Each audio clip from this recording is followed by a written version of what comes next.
Hi, everyone, and welcome to Community Journal. Thank you very much for joining us. You and I may not be socially distanced, but we are in the same bubble. Yes, we are. 47 years worth of bubbling. Yeah, I was waiting for you to say that.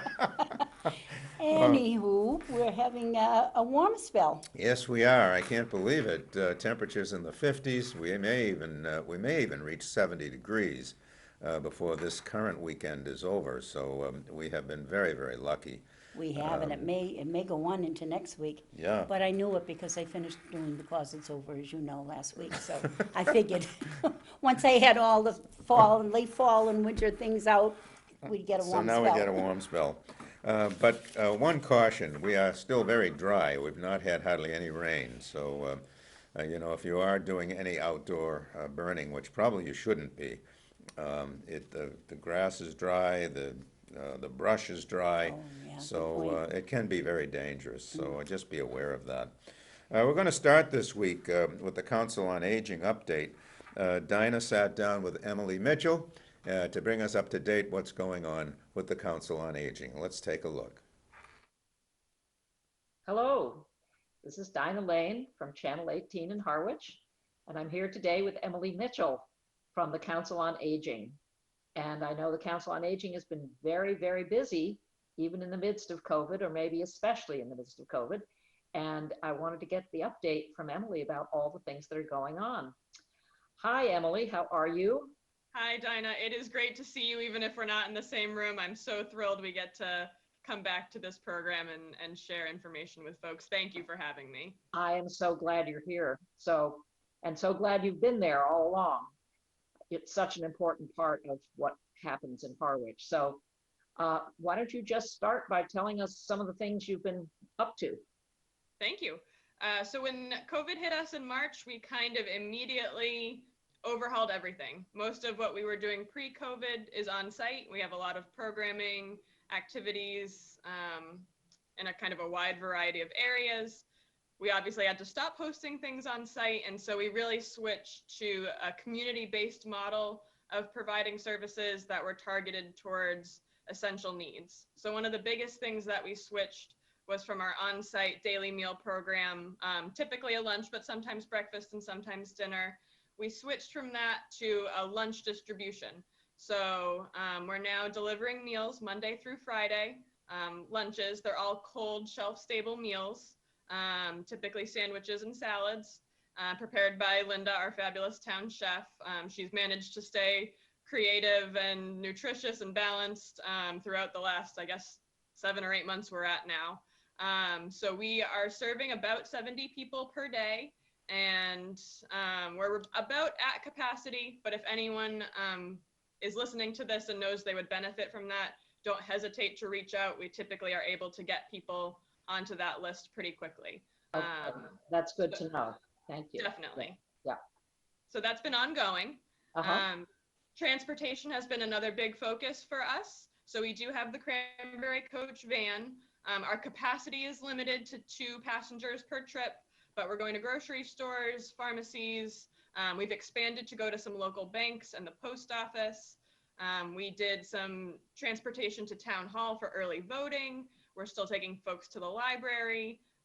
Folks can come here to the Council on Aging for some of the really limited on-site programming that we have here. So it's a little bit expanded in terms of locations and contracted in terms of the number of people we can take.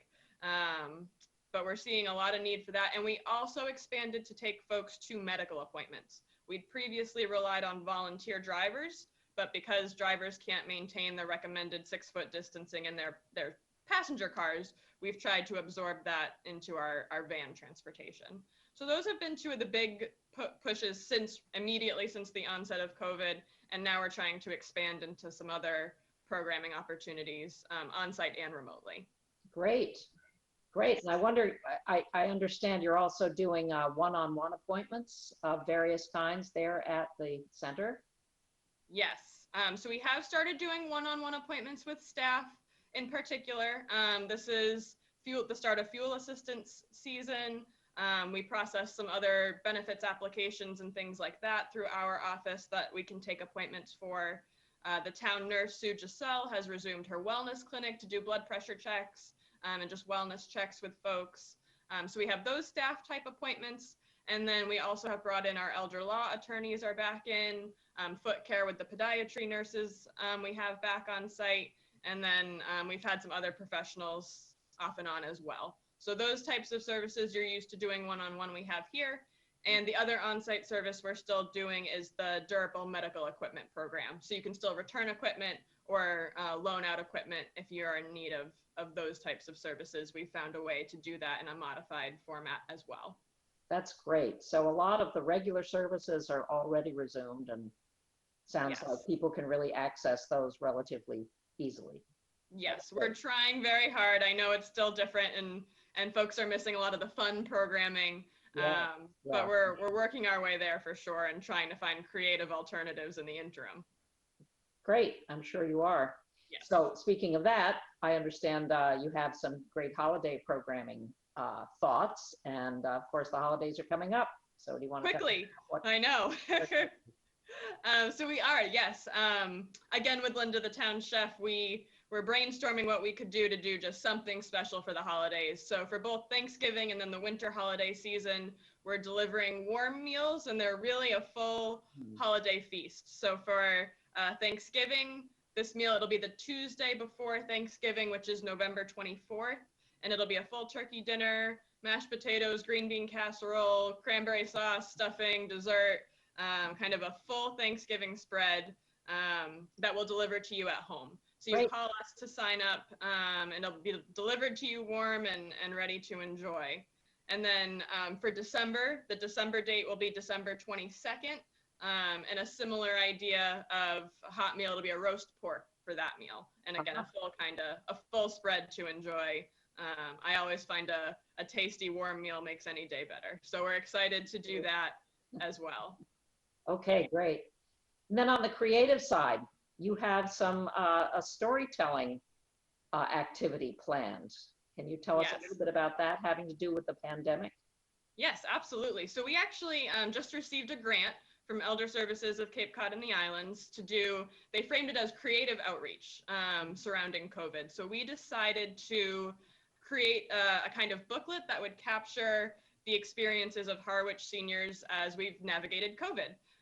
So we're looking for you guys to send us journal entries, poems, photographs, new recipes you've tried, new hobbies you've learned, anything that really describes your experience over the last 7 or 8 months.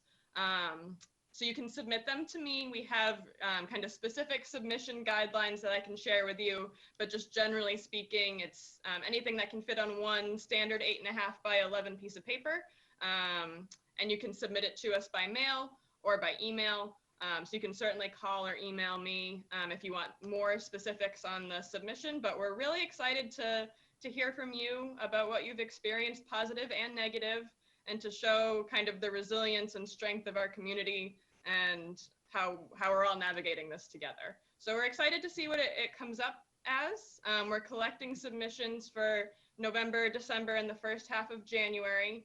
And then we'll be collecting things, putting them into a booklet, printing them, and distributing them to the community. And we're hoping March 21st is World Storytelling Day. So we're hoping to have some kind of event, probably remotely, but potentially in person if we're in a position to do that at that time, to kind of celebrate what this project turns out as. So we're looking forward to that.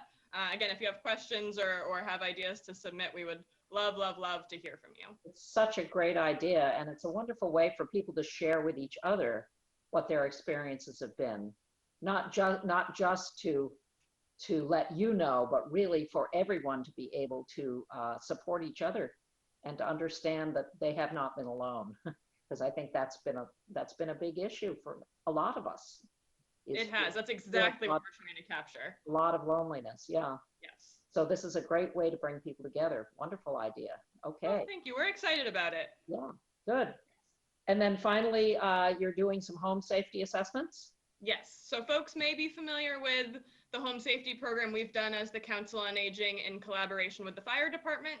The way it's worked pre-COVID was that a COA staff member and someone from the fire department would come over to your house check your smoke and carbon monoxide detectors, and then the COA staff person would help check for fall risks and other safety factors. So because of COVID, we're having just folks from the fire department go out. They'll be checking your detectors so that it's fewer people in the home and for a shorter duration of time. But then to refer back to us for anything that might need follow-up or just resources we might be able to connect you to, so that we're still getting into the home, still doing that check. It is the start of the season where we're turning on, furnaces and other heating appliances, where we're contemplating needing generator power in winter storm season, and those can pose those significant carbon monoxide risks in particular. So we just want to make sure people are as safe as they can be in the way that we can provide that service now, and we'll kind of continue to reevaluate when we can go out as a full team safely. But we're excited to do it in some capacity. Yeah, that's good. And how do people initiate those visits?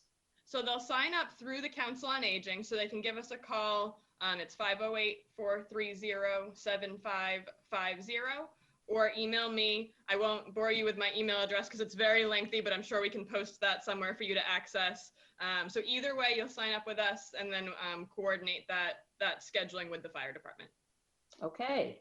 Yes. Well, as always, even though I haven't seen you in a long time, you've certainly been very, very busy, as always. And it's great to hear that you're doing all these things that allow people to come together and access all the services you have available. So thank you so much, Emily, for coming on and thank you. talking to us all about it.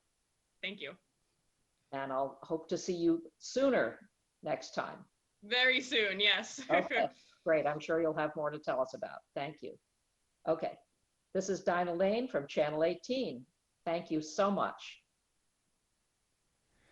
And thanks to Dinah and Emily for some very, very good information. Yes, boy, have they been busy at the COA, huh? They sure have, that's for sure. And just to remind you again, one more time, if you are interested in the home assessment that Emily mentioned, call the Council on Aging at 508-430-7550, or you can email her, and I will give her email address. It's emitchell, MITCHELL, at town.harwich.ma.us.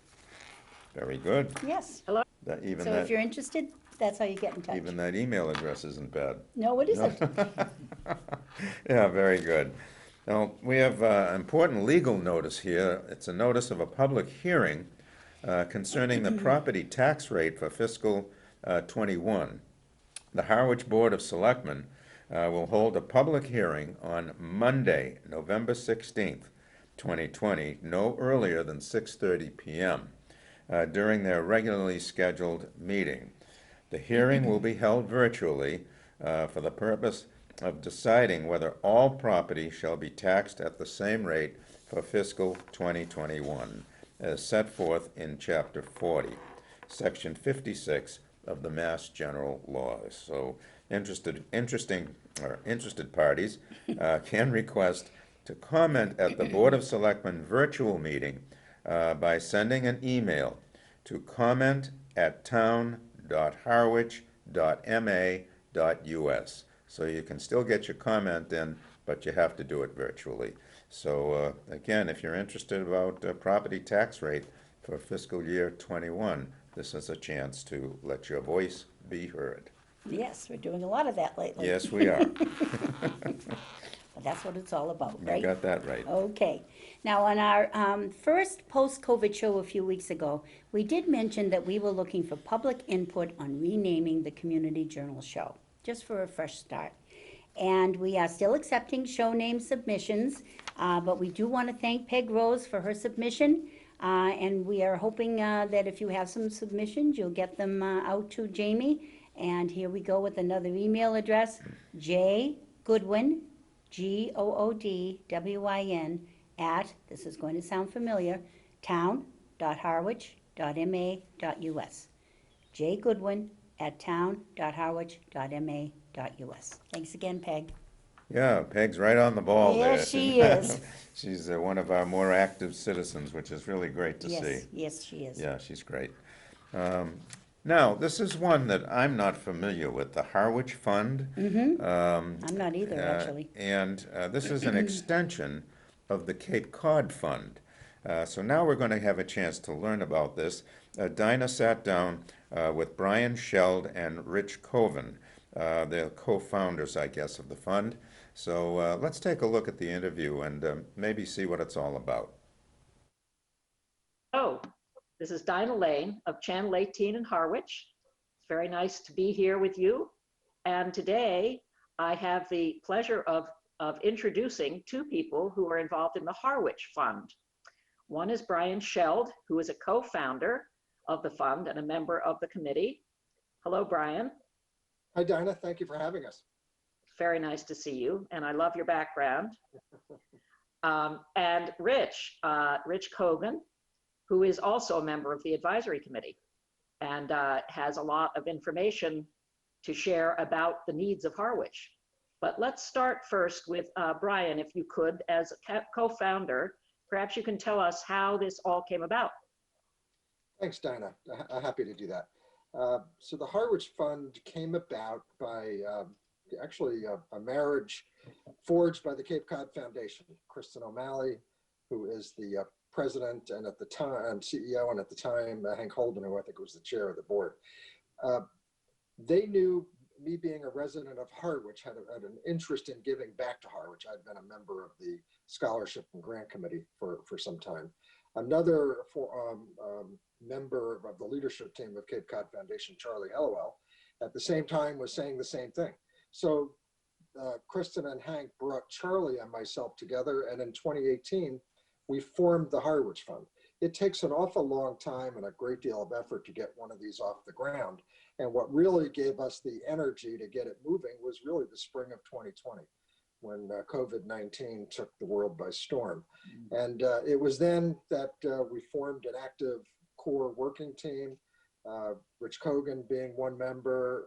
Another couple of key core members are Cheryl Barnes and Dr. Bonnie Scott.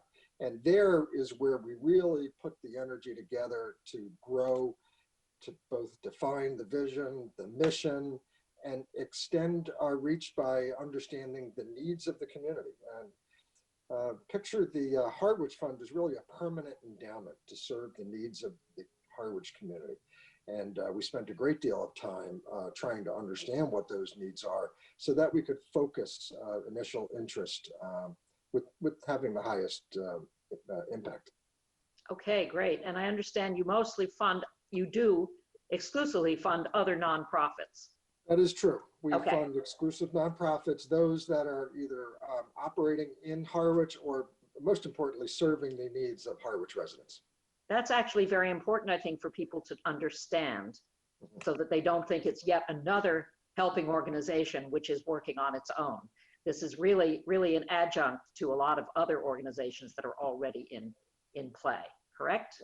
That is exactly right. We Okay. are an additional arm to help support these nonprofits. And what we do is they identify programs and projects that we can help give some energy to help give them seeding and get them off the ground. And probably hasn't been a year as profound for some of that need, especially with the young families, as what we've seen in 2020. Absolutely. Yes, I would imagine so. So Rich, can you tell us a little bit about what you found in your analysis of the needs of Harwich? I know you did some deep looking at what the needs are here. Sure, thanks, Dinah.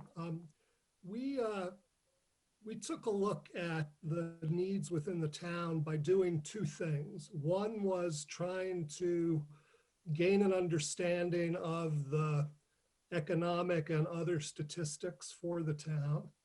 And the other was talking to the not-for-profits who operate within the town to get their on-the-ground assessment of the needs. And what we found was that when you look at the economic and social data, Harwich as a whole is a very prosperous town with a strong income base for the people who live there, but those kinds of aggregate statistics mask a lot of differences. And as we looked at the wealth of data available from the US Census and from other organizations that have studied Cape communities, we found significant economic and other disparities within the town.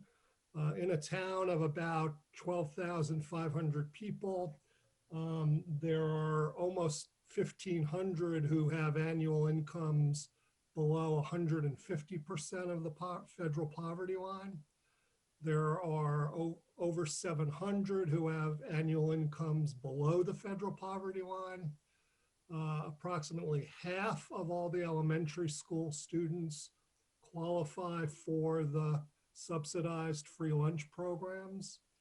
There are about 1,500 people within the town who are classified federally as having disabilities.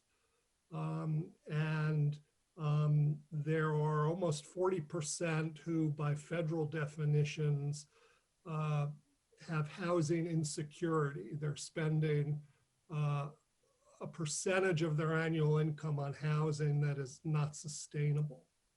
And when we spoke with the not-for-profits, we confirmed that really it's the youth and families and seniors and people with disabilities within the town who have, significant needs that are now being met by not-for-profits to the extent they can, but those organizations have needs to sustain and expand their activities.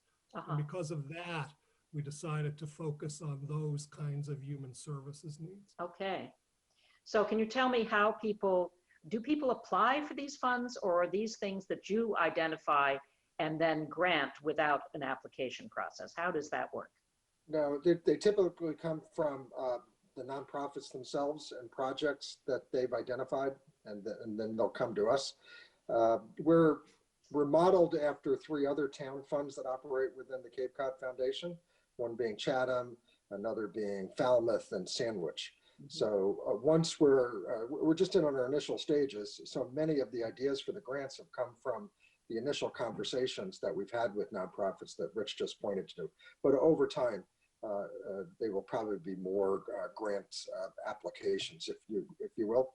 But right now, they've really come from the collaborative discussions. Okay. And do you imagine that this will be your permanent focus, or do you imagine things evolving over time? That's a great question. We do see this as by far and away the most profound purpose, especially 2020 and COVID related, but we do anticipate this growing over time to include historical, cultural, environmental types of causes, if you will, that we can help support. And again, mirroring the types of things that the Cape Cod Foundation does for all of Cape Cod. Yes. So we're focused on the needs of our community. So wherever our community speaks to have the greatest need, that's where we want to be focused. I see. Okay. I think of that as being also some of what the Community Preservation Foundation does in terms of historical and cultural things. Correct. Well, then they may have a special project that they could might look for special seating on. So we're not trying to replace anything. Right. We're right. Think of us more as an endowment to serve the needs of the entire community. We, as I say, by Rich's description, we've got a very tight focus because of the great need that we see speaking loud and clear right now. But we do anticipate it growing over time. Yes, and truly Harwich helping Harwich, right? Yeah, absolutely, That's absolutely, really, and we absolutely mean that. I mean, that mission and theme, it means quite a bit to us, and it means quite a bit to those that we've been speaking with. Great. So you are also trying to raise funds for this, naturally enough, because that's how you're going to pay for all these things that are so much in need. And so can you tell me a little bit about your fundraising efforts, how you're approaching? Sure. And we're in the process of doing some reach outs, some personal calls, some emails, and we'll probably grow that campaign over time. And we're really doing it in 2 parts. One is to create an awareness for what we are, and then create an invitation for those that would like to donate. And donation of any kind is helpful, but especially those that were looking to sign on to become community philanthropists, which would mean significant participation in what we're doing. Mhm. And then if you think about it, what we are is a conduit to the needs of the town. So for those households, those families that don't necessarily that have the means to give, but don't know where at any given point in time is most appropriate, we can be that conduit for them. Yes, yes, right. It sounds like a great way for people to be able to give and not have to make all those decisions about which one is most needy, because that's part of the work that you all are doing. Is that right? Exactly. Exactly. Right. Okay. And do you have a website? We do. It's a town fund listed under the Cape Cod Foundation. I Okay. could provide you that URL following this, but if you go to Cape Cod Foundation, follow the clicks through the town fund, and you'll land on the Harwich Fund. And it'll give you a little bit more background as to who we are, where we are, our advisory committee members, and ways to donate. And ways to give, yes. Exactly what people need to do in order to contribute. Okay. All right. Well, that sounds all great. Do you have anything else that you would like to share before we finish up here? Sure. The only thing I would add is that the concept of the Harwich Fund has been received very enthusiastically, certainly by the nonprofits, because it's an additional arm for them. Yeah. And we're in touch with many of them in Harwich. And those people that we have talked to as prospective donors are very excited about what we're doing and the impact that this is able to make on Harwich, not just in 2020, but as I say, it's a permanent endowment, so it's something that will live on in perpetuity. So it's one of those activities that it feels good to participate in, because we are helping those neighbors that need the help the most, as Rich pointed out. I think people are surprised to hear that there is that kind of a need in the town that we live in, especially with this picture behind me. But there is a need. There is a Yes. need, and for those that are able to and can give, I think we're a wonderful conduit to those places that will have that gift will make the greatest impact. Well, it sounds like a great idea, and congratulations on being a co-founder. And Rich, congratulations on being part of this tremendous effort. And I really appreciate both of you coming on to talk about it. And I hope that people will check it out further and be able to help donate or access your services wherever people are. So Thank you for the opportunity to describe it, Dinah. We very much appreciate it. Thanks welcome. very much, Dinah. We're excited with the start we've gotten off to, and we're really hopeful that, with help from the kind of exposure we'll get from this interview and the other efforts we're making, that people will know more about what we're trying to do and hopefully help join the effort. yes, well, hopefully this will help with the visibility. And good luck to you all. And thanks so much for coming on. Thank you, Dinah. Yeah, this is Dinah Lane from Channel 18 in Harwich. Thank you so much.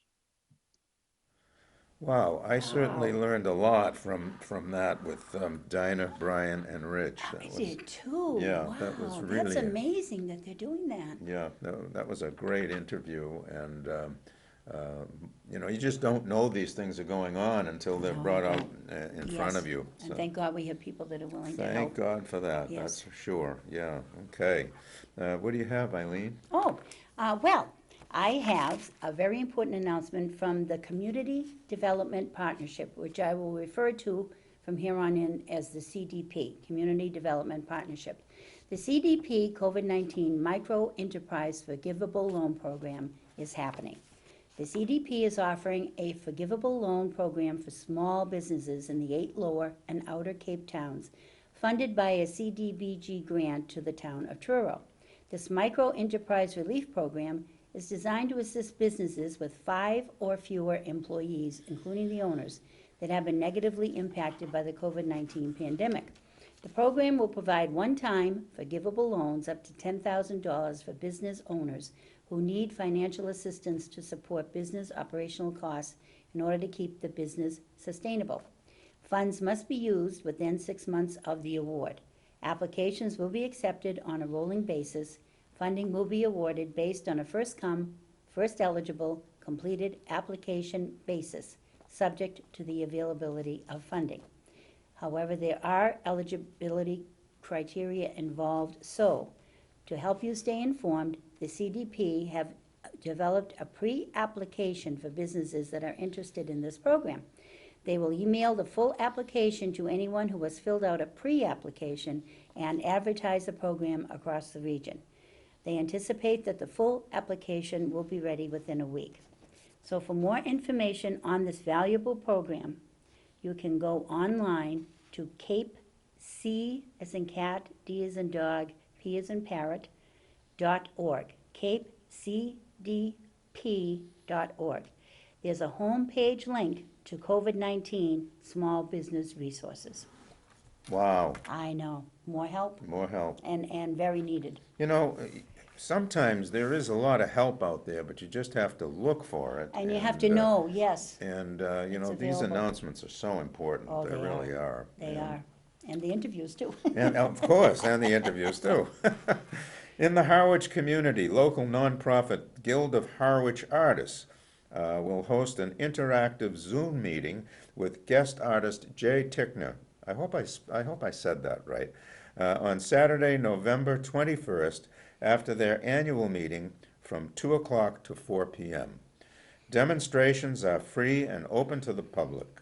GHA President Michael Rudin will send Zoom invitations to the meeting on the 20th. To be included, you have to send your name and email to info@guildofharwichartists.org. That's info@guildofharwichartists.org. Titchener, I think it's Titchener, if I remember correctly, will be demonstrating travel sketches with audience participation at home. This sounds interesting. It does. Yeah. To be prepared for the demo, you will need watercolor paper or a pad of paper, a fine tip ink pen, waterproof black ink, and watercolors for a wash. If you don't have these materials, don't worry. Join and have fun with the Guild either way. Celebrating its 41st year, the Guild of Harwich Artists, Inc. is a nonprofit 501c3 organization that encourages artists and those interested in art through education, fellowship, exhibition, and to engage in charitable works that benefit Harwich residents. And we've seen some of their work. Oh, And- we have some of their work. We do, you're right, we do have some of their work.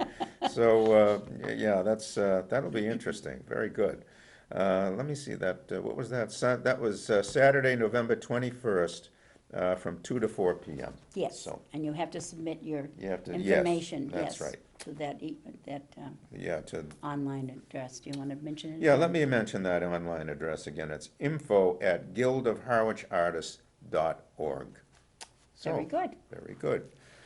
Folks, that is our show for this week. We really appreciate you joining us, and you know, we just go step by step and try and keep you as informed as best we can. Yes, and please stay safe, be careful, wear your mask, follow everything that the governor has told us. And we also get, from time to time, some information from Megan Eldridge, so listen to what she has to say as well. And we wish you a very good week. Hopefully, we'll see you next week. Yep. And in the meantime, please know that there are lots of things going on around town, lots of people here to help you. Yep. Be safe. Get online, and there's plenty of phone calls there on the website. So take care. Bye-bye for now. Bye-bye.